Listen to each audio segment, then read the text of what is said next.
Assalamualaikum warahmatullahi wabarakatuh. Selamat datang di channel Adi Panji Gumilang. Pada kesempatan kali ini saya akan membahas materi PPKN bab pertama untuk kelas 10 yang berjudul Nilai-nilai Pancasila dalam kerangka praktik penyelenggaraan pemerintahan negara. Pokok bahasan yang akan saya bahas di sini yaitu tentang sistem pembagian kekuasaan di Indonesia. Intinya, bab pertama ini nanti akan membahas konsep pembagian kekuasaan di Indonesia yang nantinya akan kita kaitkan dengan nilai-nilai Pancasila agar dalam praktik penyelenggaraan pemerintahan negara Indonesia itu berjalan dengan baik, agar pemerintahan negara kita itu menjadi pemerintahan negara yang baik atau good government. Baik, untuk membahas pokok bahasan tentang konsep pembagian kekuasaan di Indonesia, ini nanti secara garis besar saya akan membagi menjadi dua bahasan ya. Yang pertama adalah konsep dari pembagian kekuasaan itu sendiri, dan yang kedua akan saya bahas bagaimana konsep atau sistem pembagian kekuasaan yang berlaku di Indonesia. Langsung saja, sebelum kita membahas lebih dalam, di sini saya sajikan sebuah gambar tentang pelantikan kabinet yang terjadi di Indonesia. Jadi pelantikan kabinet di Indonesia itu dilakukan oleh seorang presiden. Ya, ini sesuai dengan amanat Undang-Undang Dasar Negara Republik Indonesia tahun 1945.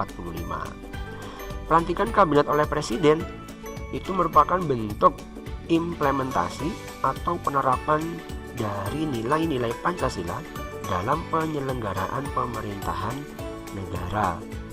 Selain itu, pelantikan kabinet juga tidak dapat dipisahkan dari sistem pembagian kekuasaan di Indonesia. Kok bisa begitu? Ya, coba kita lihat dalam pelantikan kabinet ini kan ada beberapa organ pemerintahan negara kita ya. Yang pertama yang jelas adalah presiden. Presiden dinampingi oleh wakil presiden.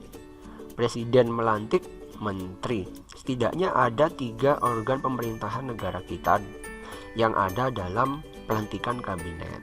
Nah, ketiga organ pemerintahan negara kita tersebut itu merupakan salah satu bagian dari konsep pembagian kekuasaan di Indonesia. Nanti akan kita cari tahu kira-kira presiden, wakil presiden, menteri itu mereka termasuk ke dalam kategori bagian kekuasaan Indonesia yang apa, seperti itu. Oke ya, ini adalah gambaran umum dari pembagian kekuasaan di Indonesia. Nah, ada 2 hal yang menjadi dasar ya dari teori pembagian kekuasaan. Biasanya banyak yang rancu dalam buku-buku, belum dijelaskan gitu ya, bahwasanya ada teori pemisahan kekuasaan atau separation of power, dan ada juga yang namanya teori pembagian kekuasaan atau distribution of power. Nah, dari segi kata sebenarnya kedua hal ini memiliki perbedaan yang cukup jelas ya.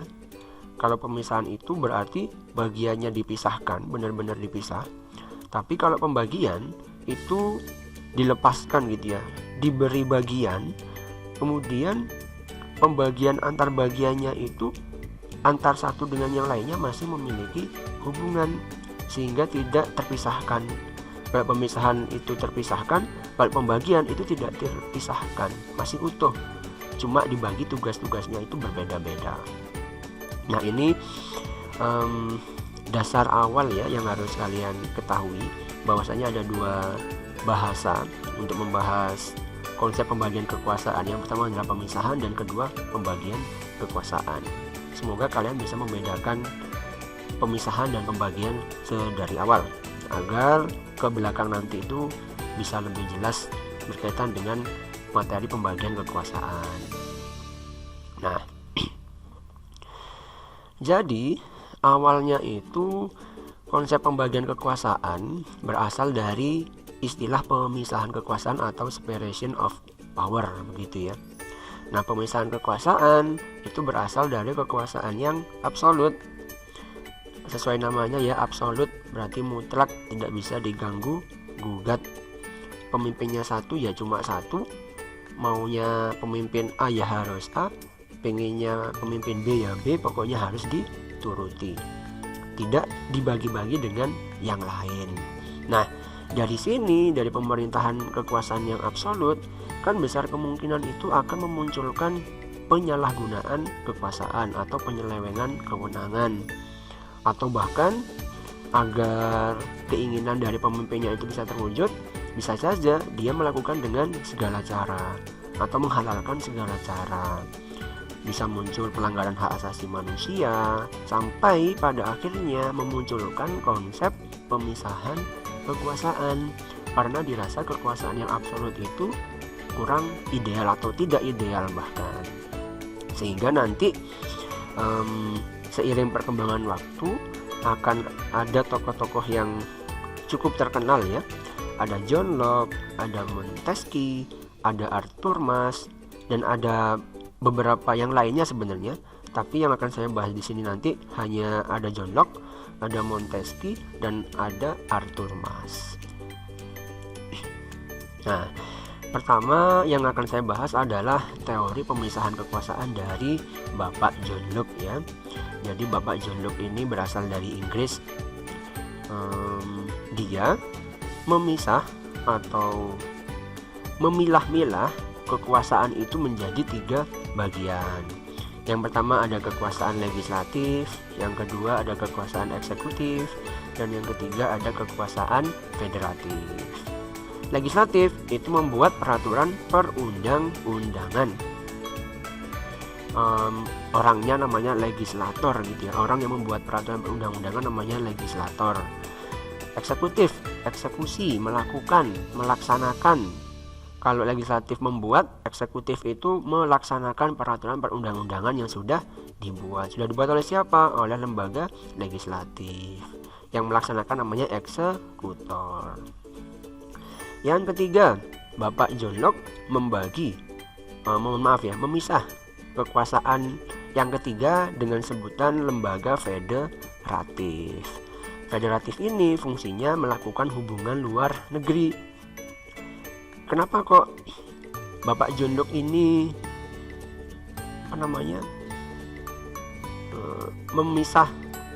pemisahan kekuasaan yang ketiga ini dengan lembaga federatif? Karena melihat kondisi Inggris pada waktu itu memiliki banyak negara jajahan, sehingga perlu dibuatkan lembaga yang tugasnya untuk melakukan hubungan luar negeri.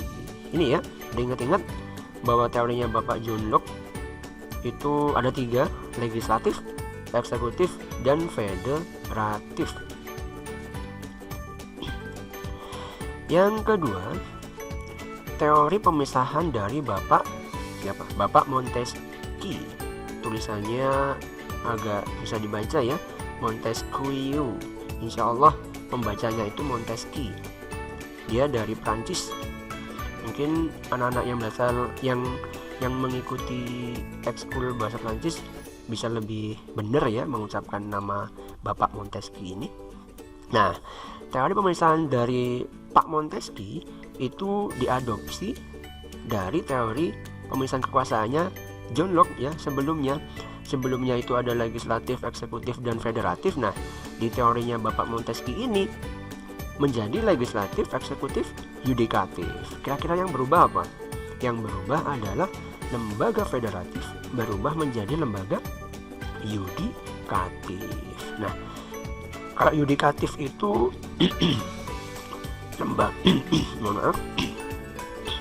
kalau lembaga yudikatif itu merupakan sebuah lembaga yang tugas atau fungsinya itu melakukan pengawasan dan mengadili pelanggar peraturan perundang-undangan.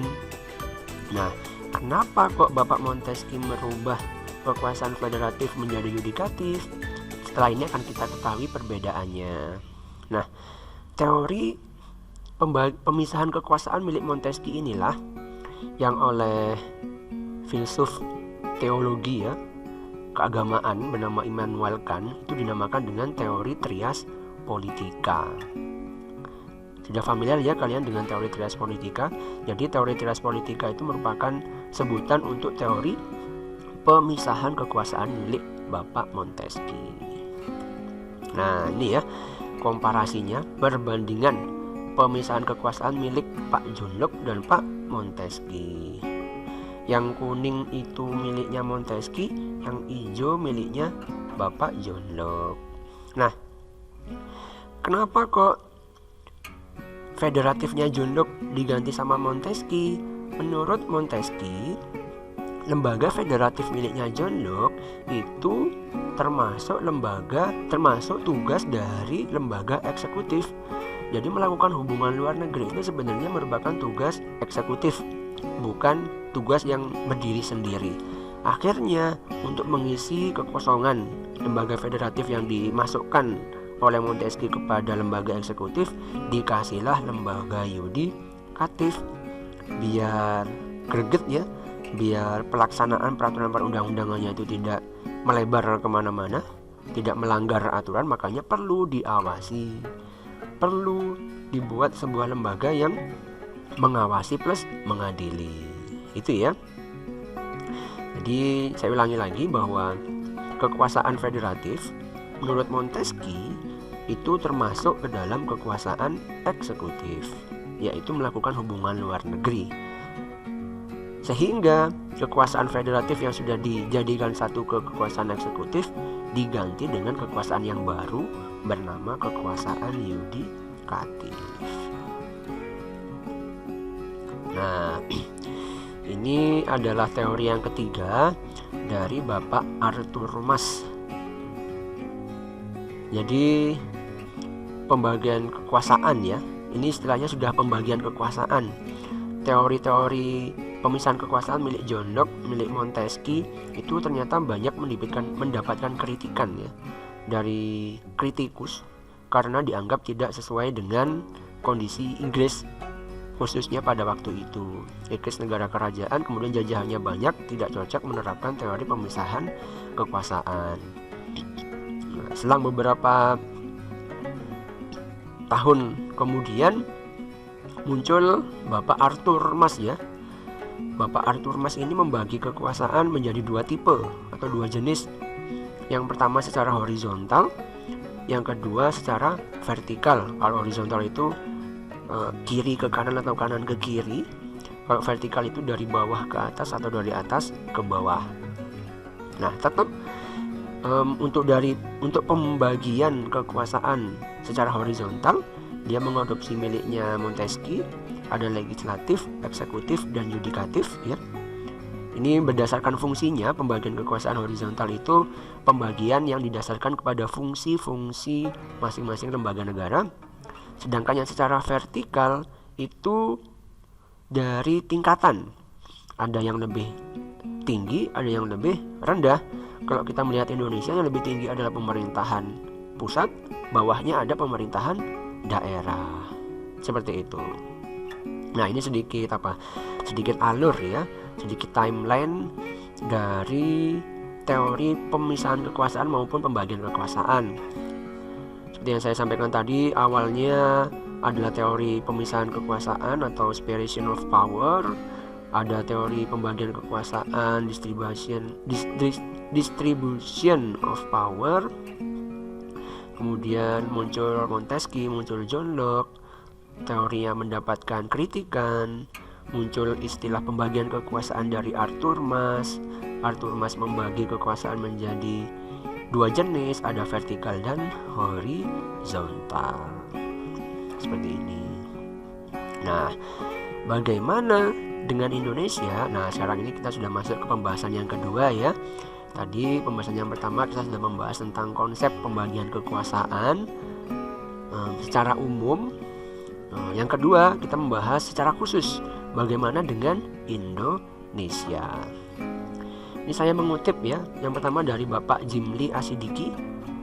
Beliau mengatakan bahwa setelah amandemen UUD NRI tahun 45, sistem pembagian atau pemisahan yang dianut Indonesia adalah sistem pemisahan kekuasaan dengan prinsip check and balance.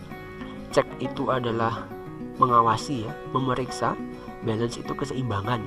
Jadi pemisahan kekuasaannya itu tetap dipisah, tetapi harus ada pengawasan dan keseimbangan antara pisahan satu dengan pisahan yang lainnya. Nah, yang kedua, saya menyimpulkan ya, bahwa sebenarnya konsep pemisahan kekuasaan dengan prinsip check and balance itu sama dengan teori milik dari Arthur Mas, atau pembagian kekuasaan secara horizontal dan vertikal. Ya, kalau yang menurut Bapak Jimli Asidiki itu dipisah, tapi harus antara lembaga satu dengan lembaga negara yang lain itu harus menjaga keseimbangan dan ada yang mengawasi. Kalau yang di konsepnya milik Arthur Mas itu juga sama ya, istilahnya pembagian kekuasaan, di mana pembagian kekuasaan itu dibagi, tetapi antara bagian satu dengan bagian yang lainnya itu masih memiliki hubungan. Cuman ditambahi ada lembaga negara yang secara vertikal gitu ya. Ada pembagian secara vertikal, yaitu yang dibagi berdasarkan tingkatannya. Sehingga dapat disimpulkan bahwa Indonesia itu menerapkan konsep pemisahan kekuasaan dengan prinsip check and balance atau pembagian kekuasaan secara vertikal dan horizontal. Silahkan kalian menggunakan bahasa yang mana. Pokoknya kalau kalian menggunakan prinsip atau konsep pemisahan kekuasaan, harus ditambahi dengan istilah check and balance. Tapi kalau kalian menggunakan bahasa pembagian kekuasaan, maka ditambahi vertikal dan horizontal. Gitu ya. Nah, bagaimana kalau gitu sistem pembagian kekuasaan vertikal dan horizontal di Indonesia? Nah, ini ya. Secara horizontal itu pembagian kekuasaannya berdasarkan fungsi atau kewenangan. Di Indonesia itu ada 5 pembagian kekuasaan secara horizontal. Berbeda ya dengan sebelumnya ya, ada konstitutif, ada legislatif, eksekutif, dan yudikatif. Sekarang ada 5, tidak hanya 3. Yang pertama ada kekuasaan konstitutif, yang kedua ada kekuasaan legislatif, yang ketiga ada kekuasaan eksekutif, yang keempat ada kekuasaan yudikatif, yang kelima ada kekuasaan eksaminatif, yang keenam ada kekuasaan moneter. Mohon maaf ya, ada 6 bukan 5. Kalau saya biasanya menyingkatnya itu kleyem ya, KLEYEM, konstitutif, legislatif, eksekutif, yudikatif, eksaminatif, dan moneter. Silahkan dihafalkan ini pembagian kekuasaan secara horizontal. Yang kedua, pembagian kekuasaan secara vertikal. Itu seperti yang saya sampaikan tadi ya, berdasarkan tingkatannya, ada yang lebih tinggi, ada yang lebih rendah atau di bawahnya. Berarti nanti akan ada pemerintahan pusat dan ada pemerintahan daerah. Kalau di sini penjelasannya itu sebagai konsekuensi dari diterapkannya asas desentralisasi, atau dalam kata lain dengan adanya otonomi daerah. Nah, apa itu lembaga konstitutif? Lembaga konstitutif merupakan sebuah bukan lembaga ya, kekuasaan. Kekuasaan konstitutif merupakan sebuah kekuasaan untuk mengubah dan menetapkan undang-undang dasar. Sesuai namanya ya, konstitusi khusus, wabil khusus untuk undang-undang dasar. Jadi kekuasaan ini dilakukan oleh Majelis Permusyawaratan Rakyat atau MPR, seperti yang ditegaskan dalam pasal 3 ayat 1 yang menyatakan bahwa Majelis Permusyawaratan Rakyat berwenang mengubah dan menetapkan undang-undang dasar. Diingat-ingat ya, konstitutif adalah MPR. Yang kedua adalah kekuasaan legislatif. Jadi, apa itu kekuasaan legislatif? Kekuasaan legislatif adalah kekuasaan yang fungsinya adalah membentuk undang-undang. Perlu digaris bawahi yaitu membentuk undang-undang, bukan undang-undang dasar.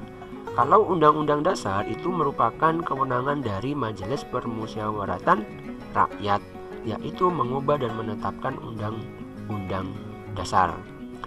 Kekuasaan legislatif ini dipegang oleh lembaga yang bernama Dewan Perwakilan Rakyat sebagaimana ditegaskan dalam pasal 20 ayat 1 UUD NRI 1945 yang menyatakan bahwa Dewan Perwakilan Rakyat memegang kekuasaan membentuk undang-undang. Yang ketiga adalah kekuasaan eksekutif. Kekuasaan eksekutif merupakan kekuasaan yang tugasnya menjalankan undang-undang dan penyelenggaraan pemerintahan negara. Jadi ini eksekutornya ya. Kekuasaan ini dipegang oleh presiden sebagaimana ditegaskan dalam pasal 4 ayat 1 UUD NRI 1945 yang menyatakan bahwa Presiden Republik Indonesia memegang kekuasaan pemerintahan menurut Undang-Undang Dasar. Yang ketiga adalah kekuasaan yudikatif. Apa itu kekuasaan yudikatif? Kekuasaan yudikatif ini biasanya disebut sebagai kekuasaan kehakiman. Tugasnya untuk menyelenggarakan peradilan guna menegakkan hukum dan keadilan. Peradilan itu beda dengan pengadilan ya. Kalau peradilan itu proses peradilannya, kalau pengadilan itu adalah tempat ya, ranah atau ya lebih tepatnya tempat untuk memproses peradilan, memproses kasus gitu ya. Nah, kekuasaan yudikatif ini dipegang oleh Mahkamah Agung dan Mahkamah Konstitusi sebagaimana ditegaskan dalam pasal 24 ayat 2 UUD NRI 1945 yang menyatakan bahwa kekuasaan kehakiman dilakukan oleh sebuah Mahkamah Agung dan badan peradilan yang berada di bawahnya dalam lingkungan peradilan umum, lingkungan peradilan agama, lingkungan peradilan militer, lingkungan peradilan tata usaha negara, dan oleh sebuah Mahkamah Konstitusi. Yang kelima, ada kekuasaan eksaminatif atau inspektif. Kekuasaan eksaminatif itu merupakan kekuasaan yang berhubungan dengan penyelenggaraan pemeriksaan atas pengelolaan dan tanggung jawab tentang keuangan negara. Yang perlu kalian garis bawahi adalah kata penyelenggaraan pemeriksaan, pengelolaan, dan tanggung jawab keuangan negara. Kekuasaan ini dilakukan oleh Badan Pemeriksa Keuangan atau disingkat BPK, bukan Bapak ya, sebagaimana ditegaskan dalam pasal 23E ayat 1 UUD NRI 45 yang menyatakan bahwa untuk memeriksa pengelolaan dan tanggung jawab tentang keuangan negara diadakan satu badan pemeriksa keuangan yang bebas dan mandiri. Itu ya, independen. Jadi BPK ini independen, tidak bisa dipengaruhi oleh lembaga negara yang lain. Jadi tugasnya itu untuk memeriksa proses pengelolaan keuangan negara ya, yang biasanya dilakukan oleh lembaga-lembaga negara. Yang terakhir adalah kekuasaan moneter. Kekuasaan moneter itu tugasnya menetapkan dan melaksanakan kebijakan moneter. Apa itu kebijakan moneter? Yaitu mengatur dan menjaga kelancaran sistem pembayaran serta memelihara kestabilan nilai rupiah. Ini tentang uang negara kita pokoknya ya. Kekuasaan ini dijalankan oleh BI atau Bank Indonesia selaku bank sentral di Indonesia sebagaimana ditegaskan dalam pasal 23D UUD NRI 1945 yang menyatakan bahwa negara memiliki suatu bank sentral yang susunan kedudukan, kewenangan, tanggung jawab, dan independensinya diatur dalam undang-undang. Ini BI juga mandiri ya, independen, memiliki kewenangan penuh untuk menjaga kelancaran dan kestabilan nilai tukar mata uang rupiah. Nggak hanya tukar ya, nilai rupiah dan nilai tukar mata uang rupiah pokoknya berkaitan dengan mata uang negara kita. Nah, setelah tadi kita membahas kekuasaan di pembagian kekuasaan secara horizontal sekarang masih tetap ya pembagian kekuasaan secara horizontal, tapi tingkatannya yang berada di pemerintahan daerah. Kalau tadi di tingkat pemerintahan pusat dilakukan oleh lembaga-lembaga negara, kalau sekarang pembagian kekuasaan secara horizontal itu dilakukan di daerah-daerah. Kira-kira yang berhubungan itu lembaga mana saja? Itu ya. Yang pertama bisa dilakukan oleh pemerintahan daerah ya, kepala daerah bisa di daerah tingkat 1 maupun daerah tingkat 2, bisa di provinsi maupun di kabupaten kota. Kemudian dilakukan oleh sebuah Dewan Perwakilan Rakyat Daerah atau DPRD, ada DPRD provinsi maupun DPRD kota kabupaten. Terus bisa dilakukan oleh seorang wali kota, oleh bupati. Pokoknya dilakukan oleh lembaga-lembaga negara atau organ-organ pemerintahan daerah, mulai dari tingkat provinsi maupun kabupaten kota.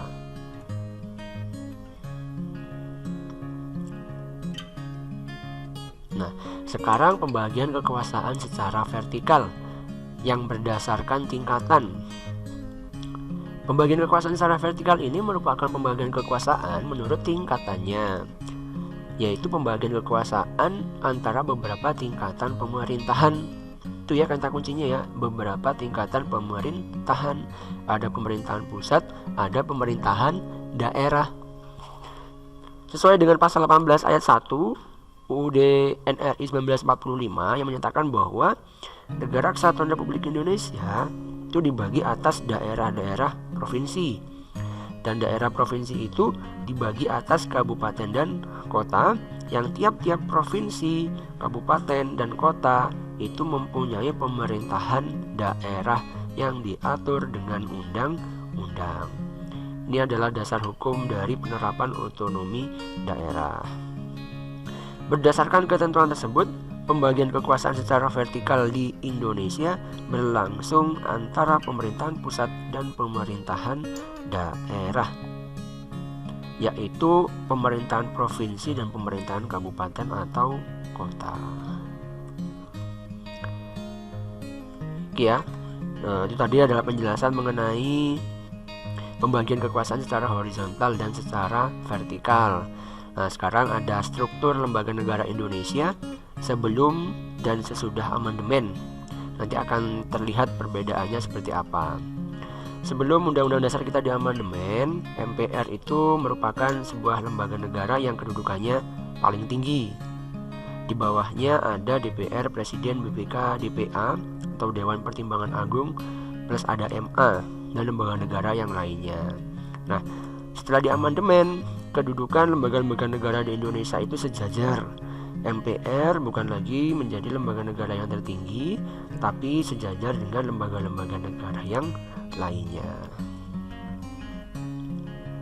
Jadi demikianlah penjelasan materi pertama PPKN untuk kelas 10 yang membahas tentang konsep atau sistem pembagian kekuasaan di Indonesia. Selamat belajar buat kalian semuanya. Semoga apa yang saya sampaikan di video pembelajaran ini dapat kalian pahami. Apabila ada hal yang ditanyakan, silakan menghubungi WhatsApp atau e-learning. Saya persilakan. Terima kasih. Wassalamualaikum warahmatullahi wabarakatuh.